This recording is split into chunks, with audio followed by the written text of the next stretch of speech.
राम राम मित्रांनो, मी अमोल कोळेकर पाटील। आता दिंडोरीसाठी हा व्हिडिओ आहे। दिंडोरीमध्ये देखील तुम्हाला माहिती असेल भाजपच्या भारती पवार या उभ्या होत्या, त्यांचा पराभव झालेला आहे। इथं आणखी एका खूप इंटरेस्टिंग आहे, इंडिपेंडंटला खूप चांगली मतं मिळालेत। तर इथून भास्कर मुरलीधर भागरे हे काँग्रेसकडून आहेत, नॅशनल काँग्रेस पार्टी शरद पवार गटाकडून आहेत। त्यांना जवळजवळ 46% म्हणजे 5,77,339 मतं मिळालेत। तर भाजपच्या भारती पवार यांना 37% म्हणजे 4,64,140 मते मिळालेत। आता जे अपक्ष होते त्यांना देखील खूप चांगले मिळालेत, 8.4 वोट शेअर भेटले।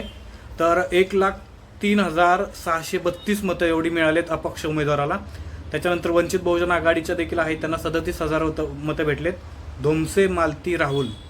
तर हेतून मला वाटतं की बाबू साधू भागरे जे अपक्ष उमेदवार होते हे उभे राहिले नसते तर भाजपचा विजय झाला असता। जय शिवराय, जय मल्हार।